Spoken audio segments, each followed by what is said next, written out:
Back at Tiger Stadium.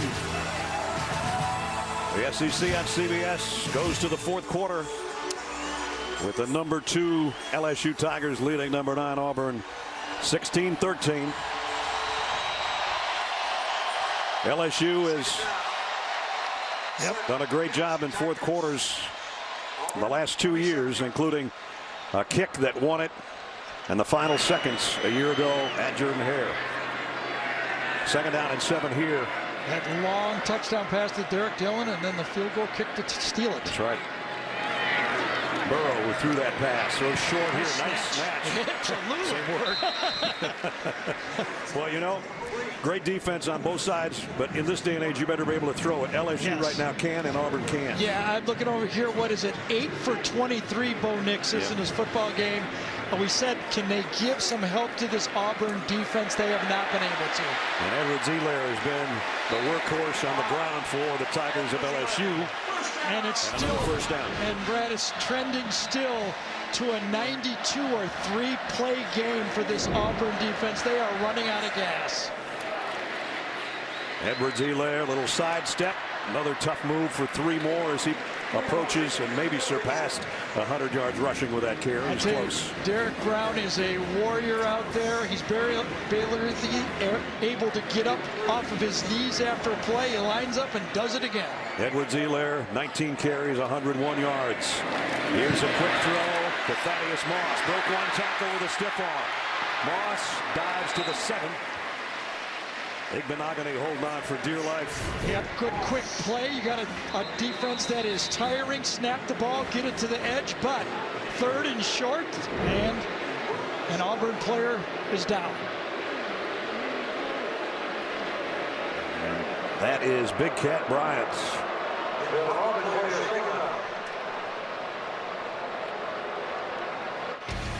Now it's time for the ExxonMobil game recap here at Tiger Stadium in Baton Rouge. Auburn took the early lead 3-0. Joe Burrow, though, comes up rifling. Got this touchdown pass to Terrace Marshall. That gave him a 7-3 lead. Derek Stingley fumbled a punt at the 22-yard line. Gave a short field to Auburn. And they capped it off by basically shoving their quarterback in the end zone. Bo Nix scores from what we'll call a yard out. Goal line stand, though. Auburn holds LSU at the 1-yard line. The problem is they had to start at the 1-yard line. And then Clyde Edwards-Helaire on a drive of his own after the punt took all of the 45 yards, including the last 6 for the touchdown. And that's where we are right now. And the 11th play of the drive coming up as Big Cat Bryant comes out. Yeah, Brad, we're not allowed to speculate here, I think, on this thing, but watch Big Cat. He goes across the field. He's fine. He's not limping. He's okay. No limp there. He turns around, looks at the bench, and Ooh. And he gets up with a really bad limp. If you had to bet, no, I'm not going to say. No, don't do that. Don't do that. They're working on his lower back. Yes, whatever, but if he came up limping, he must have sprained it when he went down. 3rd down and 2. At the 7, empty backfield. Will Joe Burrow run this? He's got a run box. Only 4 in there, 5 blockers. He will, and he's going to score. Touchdown, LSU.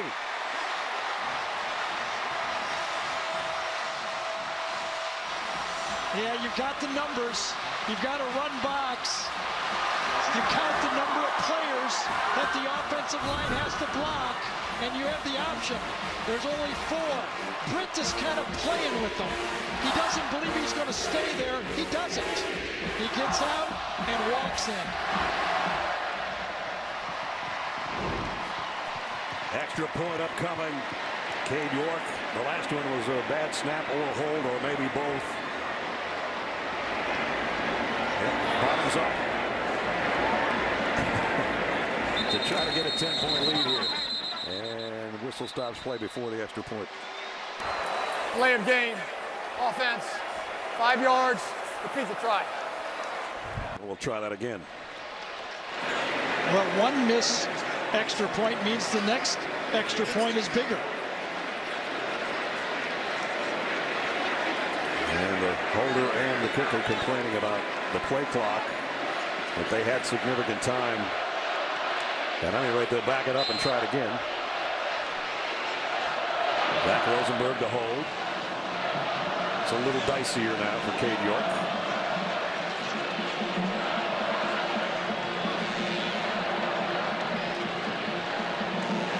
Snaps clean, so is the hold, so is the kick. Makes it a 10-point game. And now we got some shenanigans going on again down on the field. Blake Ferguson, the snapper's involved. Marlon Davidson is involved. But basically, Joe Burrow is sitting there cool and calm and collected because he capped a 67-yard drive in 11 plays with his own number. His third rushing touchdown of the year, and his dad, Jimmy, and Robin, his mom, said, "Yep, that's our kid."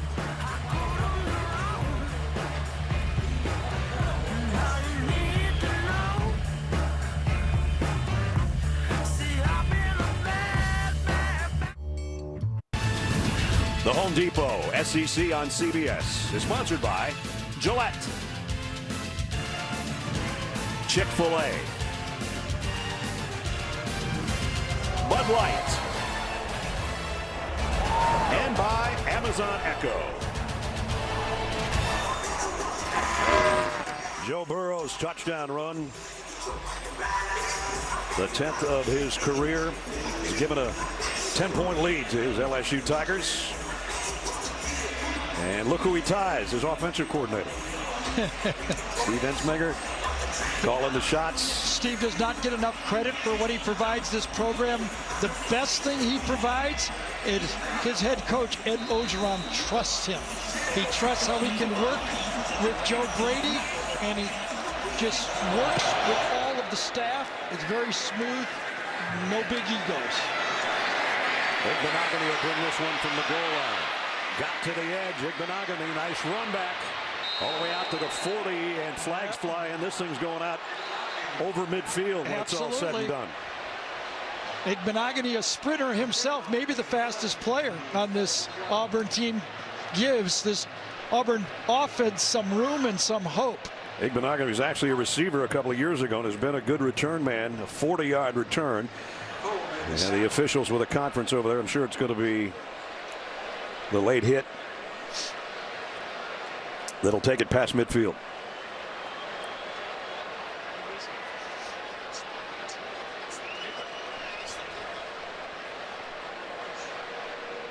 Might have been Avery Atkins, the guy that kicked off. Yeah, and when you're back there and you're the last guy and you know you can't run as fast as that guy, you try to get him as soon as you can. But this time, just a little bit out of bounds.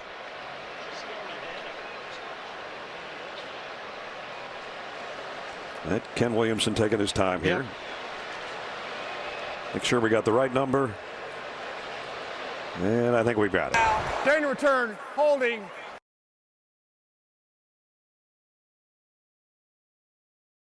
Dead ball, personal foul, number 33.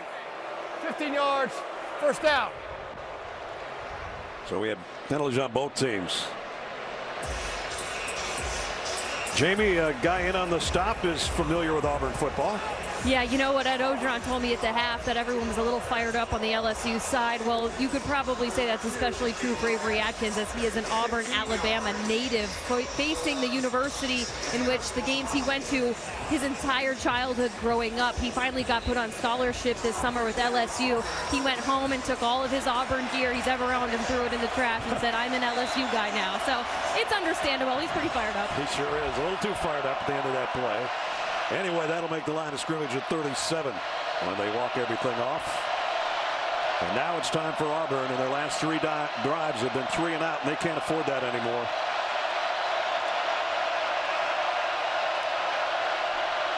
Blitz off the corner. Nix has to run around it. Throws on the run, and in and out of the hands of Seth Williams. Stingley breaks it up. It was close. The flag is down on the play.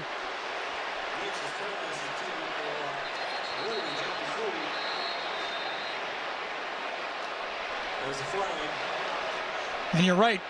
Nix had to get out of the pocket. Pass interference, defense number 3. 15-yard penalty for the previous spot.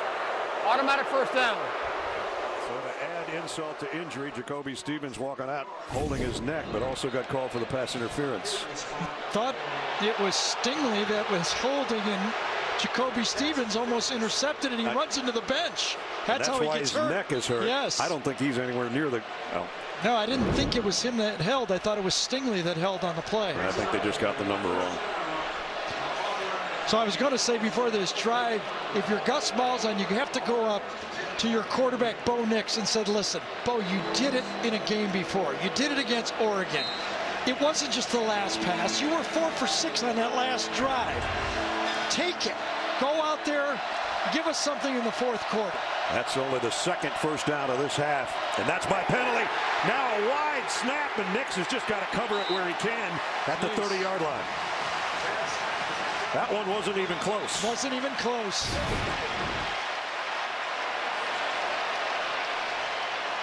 Caleb Kim, that ball goes out to the right. He did have a nose tackle on him, and he tried to snap the ball.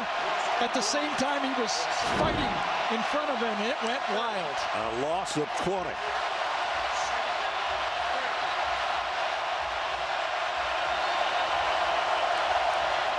Now you can't expect to get it all back in one chunk, but you want to keep your offense on the field with 12 and a half to go. Nix clean snap that time. Hurried, dropped after he got maybe 3. Glenn Logan made the tackle.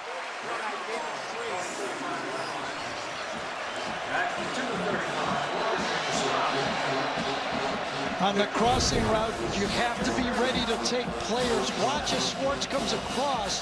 The linebacker helps on the play and runs with Schwartz. That takes him away. Remember, that's the same play Auburn ran earlier when they got the 3rd and long first down. Schwartz has been a non-factor again here today after being very much part of the offense a week ago. 3rd and 27. You got a call for this one?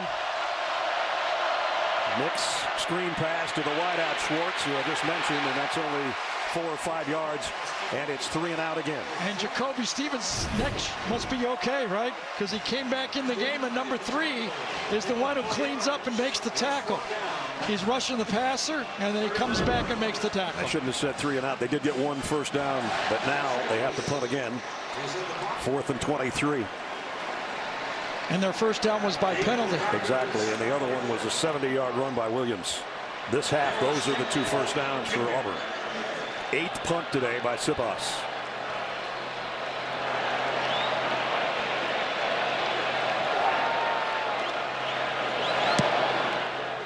Eric Stingley backpedals, lets it go. It bounces at the 9, and they're going to be able to down this around the 5.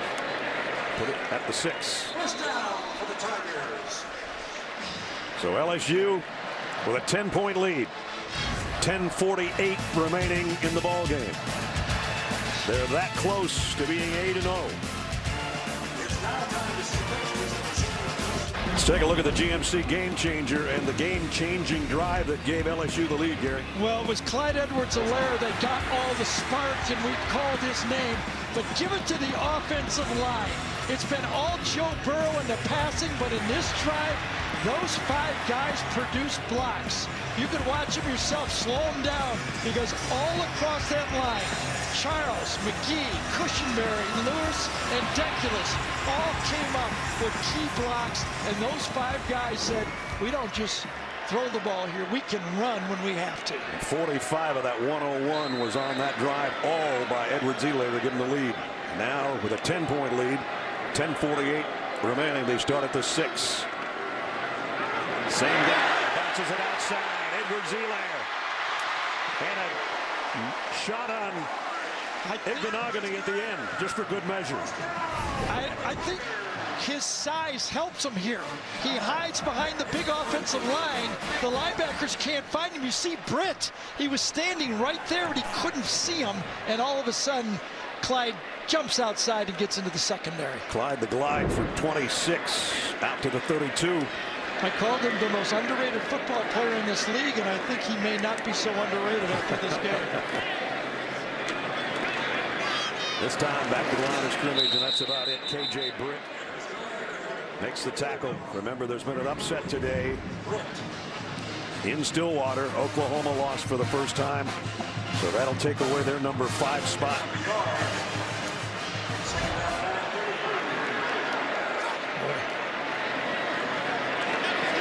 Actually, Manhattan. I said Stillwater, thinking Oklahoma State. Well, that was a gift, and you can't give Joe Burrow, the senior quarterback, a gift. They didn't line up Auburn properly. I put it to fatigue. They're wearing out. They're not lining up. They're not as tight on the receivers. It was an easy throw, and a gimme to 3rd and short. Prior to the snap, timeout, LSU. LSU with a timeout with 9:38 remaining.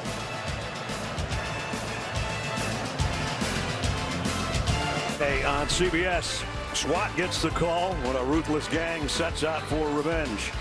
Shamar Moore stars Wednesday at 10, 9 Central on CBS. This guy's been central to the LSU offense today. Edwards Elaire. This was from the 6-yard line, and 26 yards later, he and Igbenogany had a little collision. Yes, it was. Noggin to noggin there, wasn't it? Noggin to the noggin. He's got 128 yards. And this Auburn defense has to win this down. The clock is going down right now. Another 2.5 minutes will go off. They don't have an explosive offense to come back. They need to win this 3rd and 2 to stay in the game. It's also the most times he's carried the football. Career high 21. You saw the other career highs in our graphic. 3rd down and 2. Does he get it again here?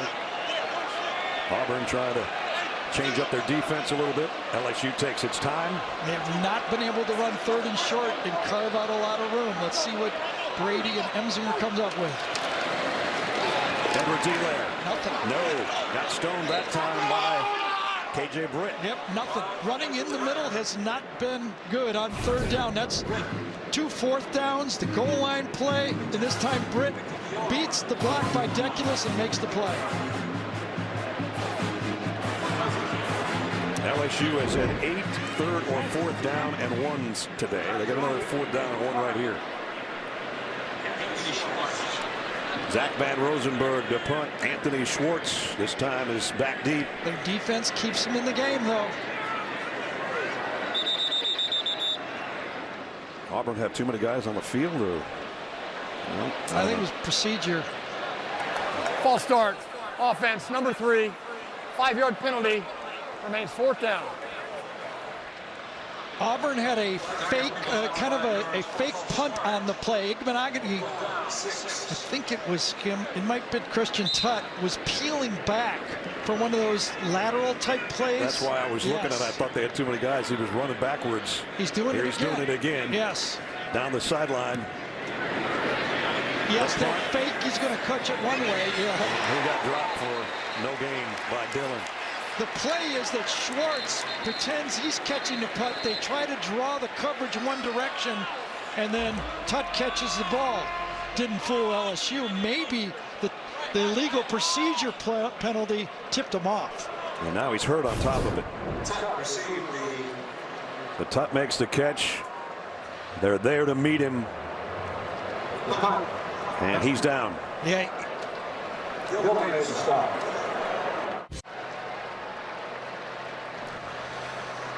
So Christian Tutt, right leg, being helped off the field. It could be dangerous too. Derek Dillon tackles Christian Tutt, but watch how he gets whipped. His leg spins and runs into the back of Noah Igbenogany on the play, and that's why his right knee kind of gets flexed on the play. Hope it isn't too serious. His foot hit the top of Igbenogany's helmet. So now 8:48 remaining and 2 timeouts, now or never, right, Gary? Absolutely, and now you just got to call plays. You say, I can't hide you anymore. You just got to make plays. Screenplay to DJ Williams, and that's a good play. Pickup of about 12. And that is the biggest pass play this half for Bo Nix. Got about a dozen. He didn't throw it that far, but he picked up 13 thanks to Williams. He had 8 yards passing before that one. And if you're Auburn, you're thinking, I got to have at least a field goal here to put the pressure or keep the pressure on LSU. At the 49. This one thrown in the ground. Eli Stove was the closest receiver.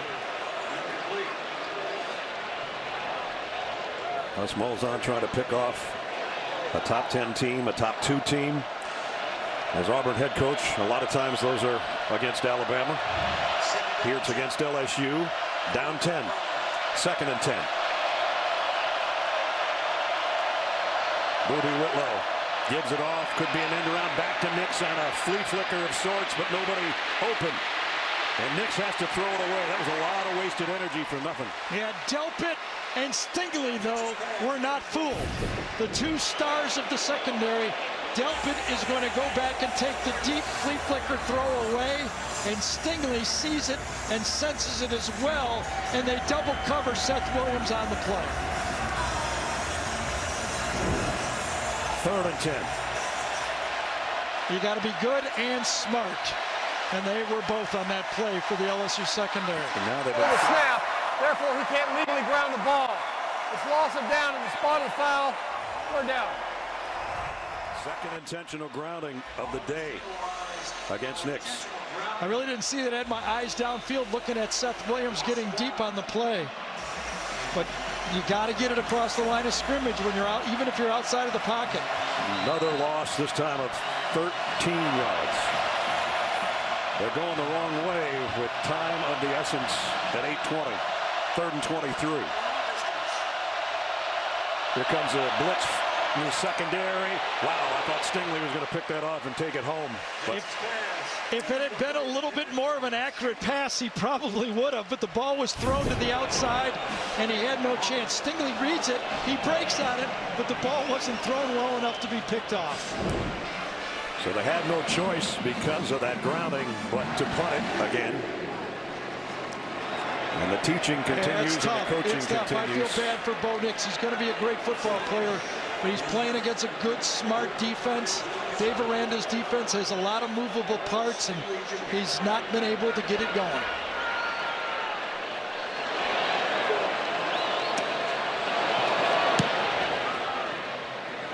Stingley, fair catch.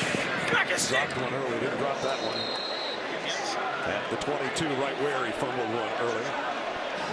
Coming up, when we're done, Adam, Rook, and BJ will have scores and highlights on the college football postgame show presented by Rocket Mortgage. Well, now with that loss to Oklahoma, as we were talking about, everybody's watching everybody now, right? You've got Penn State, they're in it, Notre Dame's in it, Oregon's in it. We know there's going to be 2 top 10 teams fall. One of these 2 at Oklahoma. And that's even before the late afternoon and night games begin. Here's the RPO throw, incomplete, in and out of the hands of Jamar Chase. Igbenogany was covering.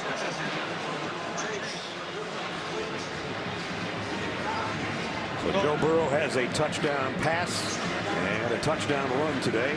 And even with the emergence of Edwards-Helaire, because you look at Coach O, still over 40 passes for Burrow in this game.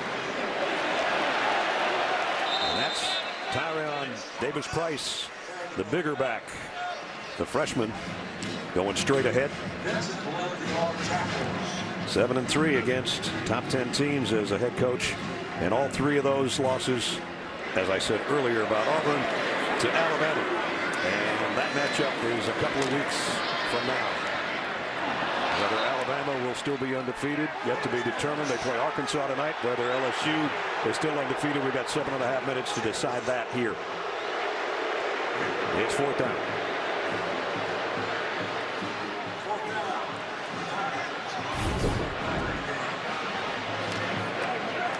No, that's nothing, Ed. That's called a Heisman, right? When you fall down like that. Now, he kind of sold it, but not. The official was right there. That was not a dirty play at all. Now they got Will Hastings back as the punt return man. And Will's got a call for a fair catch as well around the 27-yard line. Well, LSU keeps giving Auburn chances. Yep. Here's the offense again. Absolutely. Now you got to do something with it. We got a flag down back around the line of scrimmage. 45-yard kick.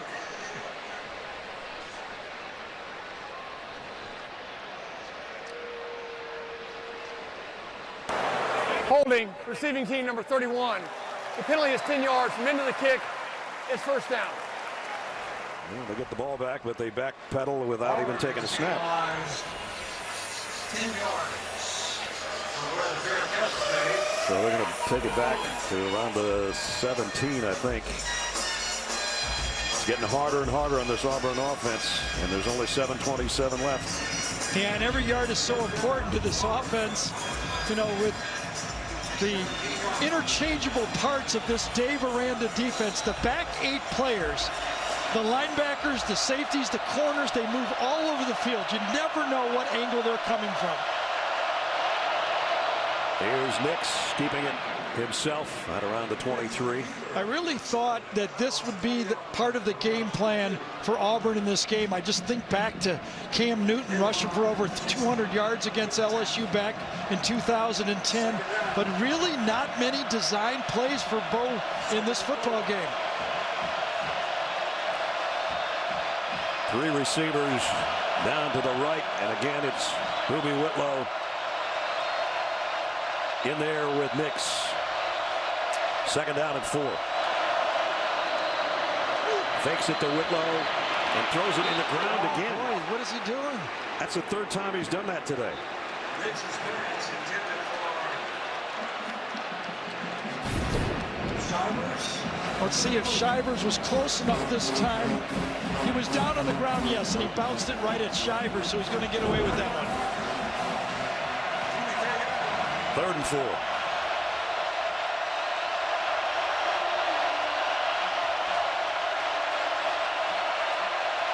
The noise is an issue from the crowd at Tiger Stadium.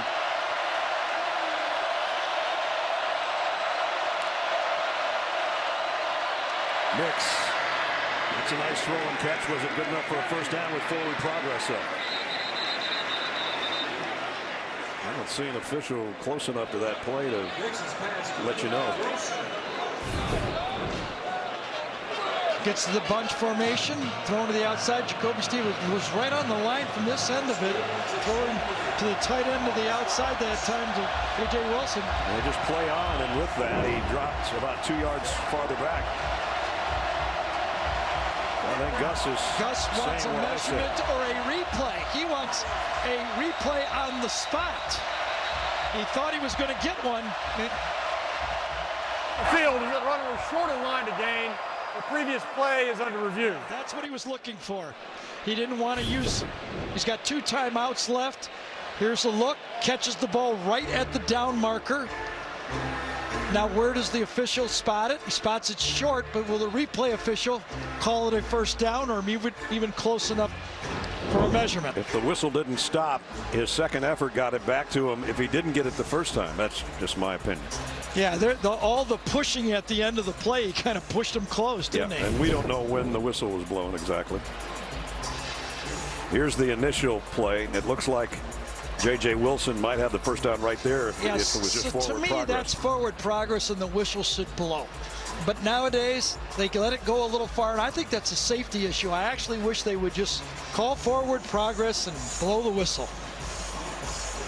Instead, it was play on, and then Wilson does his best to fight back and stretch out. And if the whistle didn't blow, I think he got the 1st down twice.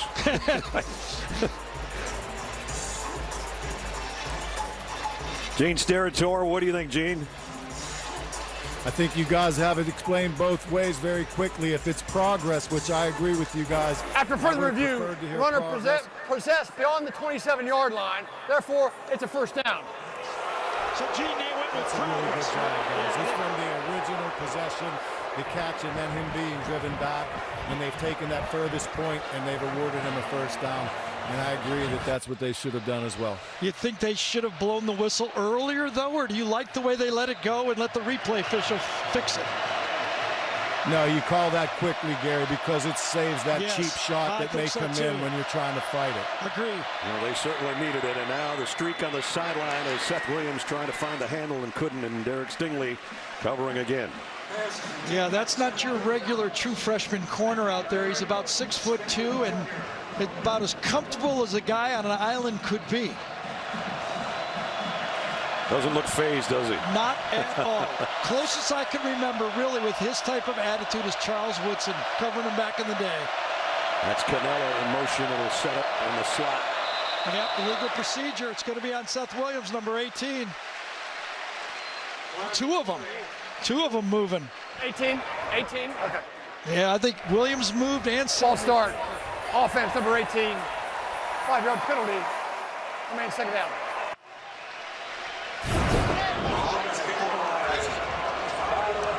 Yep, there it is. And you see Stingley give the formation to the official right there. Say, yep, he moved. Wonder if you start challenging 1 and 5 instead of 24.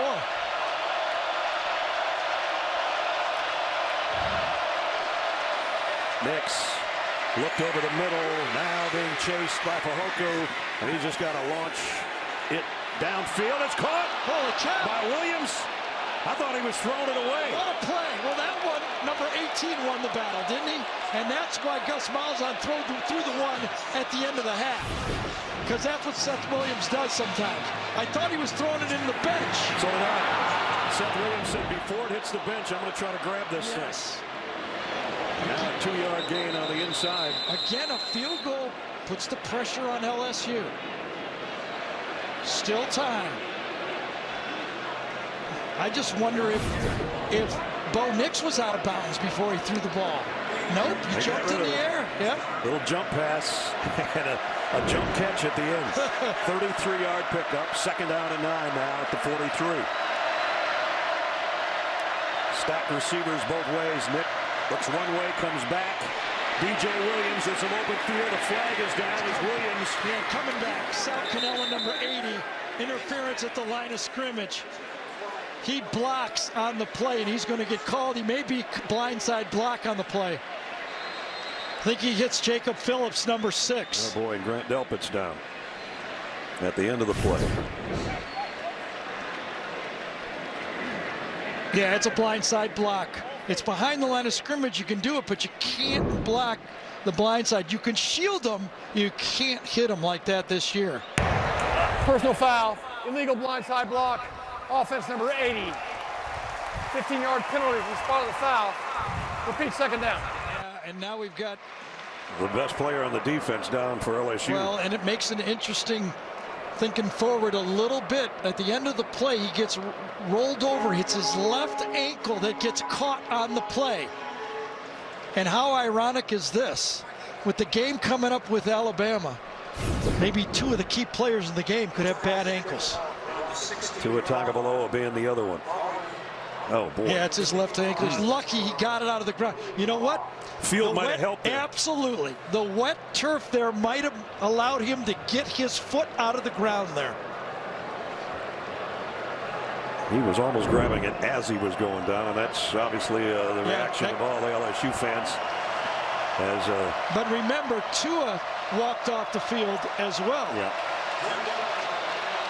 Delpit, semifinalist for the Thorpe Award as the best defensive back in the country. One of 4 from the SEC and being helped off. And everybody holding their breath. She goes, last year we didn't have Devin White for a half, and now we might have an injured Grant Delpit.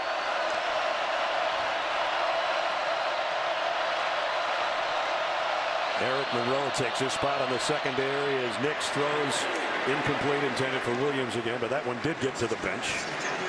And we're at 4:43 remaining. Stigler Jr. on the coverage. Third down and 24. Yeah, I don't think you have any choice here. If you pick up enough yardage to kick a field goal, otherwise it's 4 downs.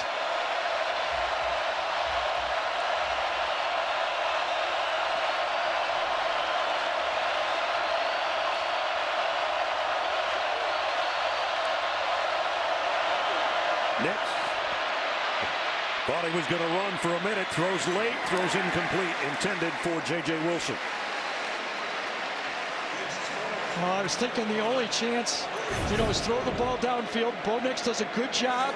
Dave Aranda continues to bring pressure all this game. Lets Bo Nix see it, comes out of it on the run, throws it, but not quite accurate enough. Again, he had him open, and that's what I thought. Maybe they could get it down far enough where they could try a long field goal, but nope, couldn't do it. So the punting unit on again. Aaron Sipos has been a busy punter today for Auburn. I definitely would punt here. They're not going to pick up 3rd and 24. Maybe LSU fumbles it. Maybe there's a penalty or something.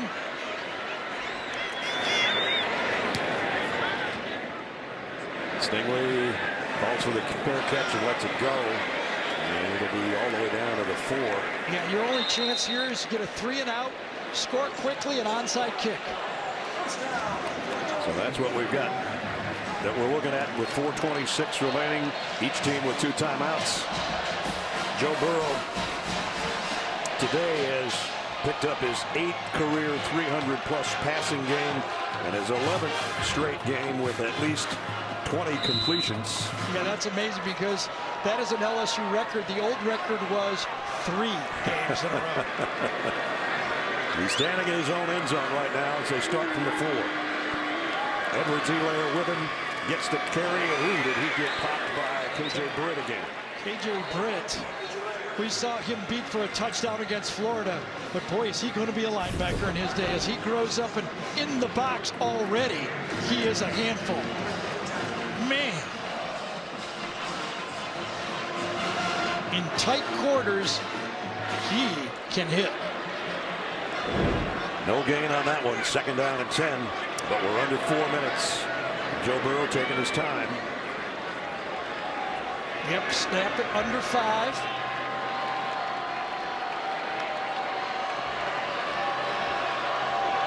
Using every second.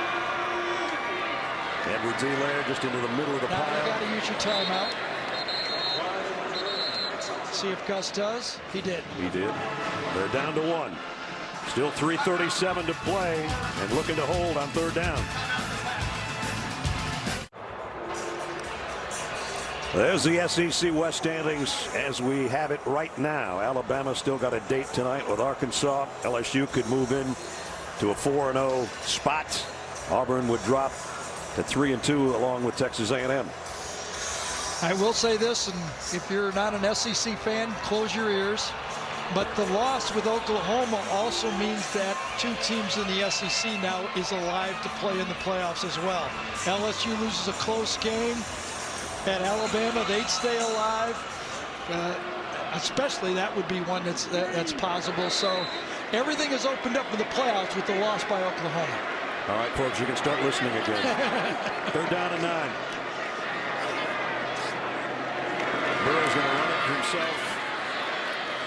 Got it out around the 9-yard line. And 4th down. Listen, this is the way you have to play it. You might get a bad snap, block the punt, whatever. Jamie might have an update on Delpit, I think. Jamie? He's doing his best to try to get back in this game. He looks like he's in a ton of pain. It is that left ankle. They tried to tape it and retape it a couple of times. It looks like he's going to take a jog either into the locker room or down the sideline to warm up. You guys are seeing what I'm seeing right now. Where's that basically famous 7 that so many other players that have played here before him? Yeah. The Teron Matthews, the Patrick Petersons, the and remember that to play the position he plays, because he's all over the field, he has to have the ability to run. I mean, you can play quarterback with a little bit of a sprained ankle. Yeah. I don't know if you can play safety. Well, you look at notable safeties selected in the draft in the last basically 2 decades. Boy, we've covered them all, ones. haven't we? We've covered them all. Some good players right there. Absolutely. Says one of the main decisions he wanted to come here because of those guys right there. Rosenberg came after him a little bit. And it's going to be around the 48-yard line, I think. The line of scrimmage actually caught it out of bounds. Well, it started early in the 2nd half. Remember, the backed up Auburn was inaccurate throws was the story early, and it just stayed that way. He had possibilities, but he could not bring the accuracy when he needed it. Bo Nix has struggled in this football game throwing. He's not been able, and in modern day football, I don't know if you can have a quarterback go 12 for 33 and expect to win. They marked it at the 49. No timeouts remaining for Auburn. Nix throws calmly over the middle to Schwartz. Once trying to get to the edge, run out of bounds by Queen, but he did get a first down. So right now, if I'm on the bench for Auburn, I'm reminding my field goal team, be ready. Because we do not have timeouts. We may just have to kick it at any time if we don't get the touchdown. They go back to DJ Williams, only a couple yards there, and that'll work it down into 3 minutes. Interesting call there. I thought they'd all be in the air from here on in.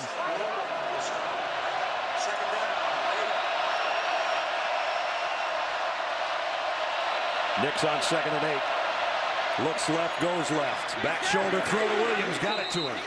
And remember, if I was Gus Malzahn, I would have reminded Bo Nix, you did it before. You have some history with this. Just do what you did. Relax and do what you did against Oregon. 1st and 10 from the 20. Nix looks that way again, goes to the end zone. Broken up, flags down though, and Stingley down as well. Be the second starter in the secondary shaken up for LSU here in the last 5 minutes. Yeah, I think Eric Monroe ran into Stingley on the play, didn't he? He came across and broke up the play, and he also wipes out Stingley. Pass interference, defense number 24. 15-yard penalty for previous spot. Automatic first down.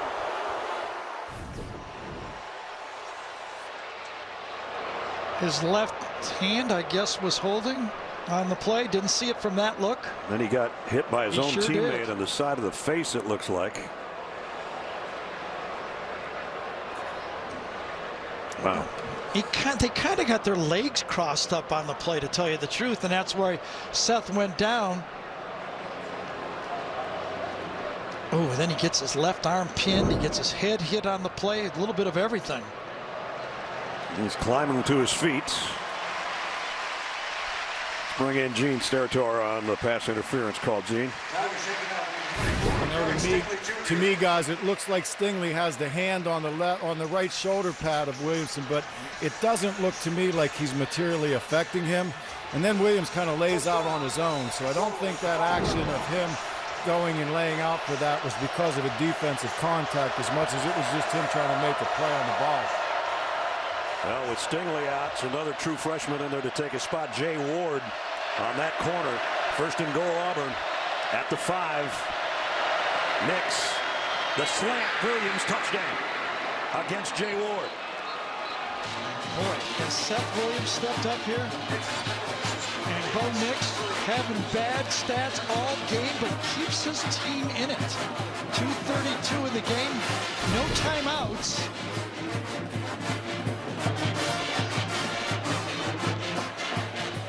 Nix just looks at him the whole way, throws the quick slant to number 18, touchdown. 8th of the year for Seth Williams. Extra point by Anders Carlson coming up. Up and good. So, Brad, we got about 150 seconds left in this football game and no timeouts. 40 seconds on the clock means you're going to blow 120 seconds if you kick it to Auburn. I think they have to go onside kick here. Your chances aren't good, but that's probably your only chance. Right. It's going to be under a minute if you do it any other way. It'll be interesting just to see who all comes out for both teams, especially well, and for remember, LSU. and remember, Delpit is their onside kick guy that is back there that they trust with getting the ball, and I don't think he can get in the game. Well, we talked about the last 3 games have been decided by a total of 10 points between these two teams. Missed field goals, a bunch of them in 2005. And then LSU with a touchdown in 07. Demetrius Byrd. Yeah, that was a great one. And then Auburn led by 20 early in the 2nd quarter and had it go awry. Yes, and you see Delpit on the bench. That means his sub is in there for the onside kick. Is it Stephon Sullivan, number 10? Now we got cross kickers here, Carlson and Ledbetter. Who's going to kick it? To the left side, a big hop, and almost recovered by Auburn, but I think it's It's Derek Dillon on the bottom of the pile. Let's wait and see.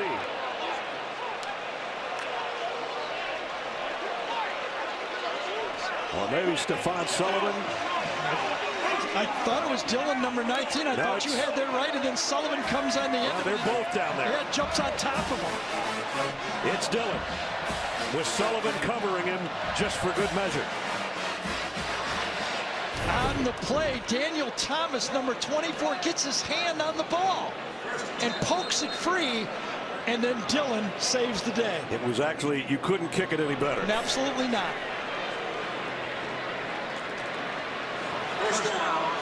So first down at the 48 for LSU, and Auburn can't stop it. They'll get the ball right around 25 seconds. Without a first down, of course. Burrow's in the shotgun. Edwards-Helaire cuts it outside and slides down. What a smart move. Yes, it was. At the 40-yard line. There is a flag.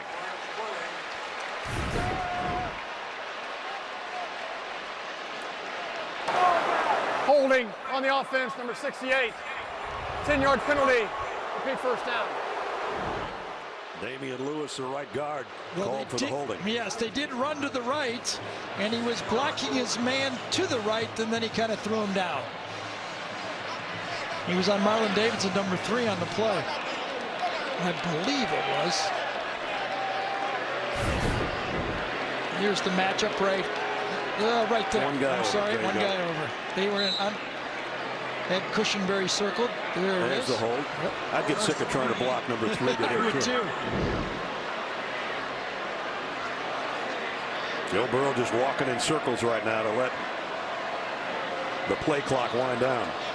It's going to be around 2 minutes remaining when they snap it. They don't have to run another play. Edwards-Helaire will go right back to him. They actually got another down. They could just take knees and end the football game right now.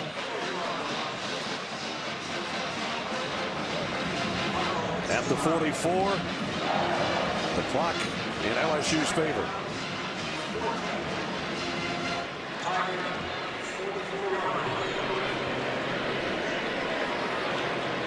Second down at 14. See, by getting the penalty, they actually gained one more 40 seconds on the play. And again, Burrow just standing still. He and Helaire. They work the clock down to 2. And Edwards-Helaire will be stopped for a yard loss. And bring up third down at 15. And now we got a lineman for LSU down. KJ Britt helps him up. That was ridiculous. Well, Under a minute. if you would have told me that Auburn could hold LSU to 23 points, I would have thought they could win this football game. I would too. I was going to say about 4 hours ago to you, if they could hold them a half of what their 50 points a game is, that they got a great shot, but it's not going to be enough. They just couldn't get enough offense going today. And credit LSU's defense and Dave Aranda, but got to be able to throw the ball. And today they couldn't. Auburn. So LSU takes the timeout. So Joe Burrow throws for 321. Clyde Edwards-Helaire runs for 138, yet they don't score their normal pace. No. That's how good this Auburn defense is.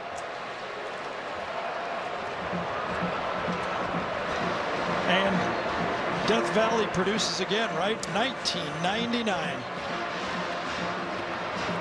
9th time the Tigers have opened a season 7-0. This will be the 10th. And Bo Nix rushed for a touchdown, but the throwing part of things just didn't go well. He did, but at the end he showed us something again. You know, on that last drive, he showed why he was so highly recruited and why he's just going to have to be patient, Auburn fans. Doesn't happen overnight. Joe Burrow takes a knee. LSU is 8-0. And they move to the top of the class in the SEC West along with Alabama at 4-0. And 2 weeks hence, guess who they play in Tuscaloosa? You got it.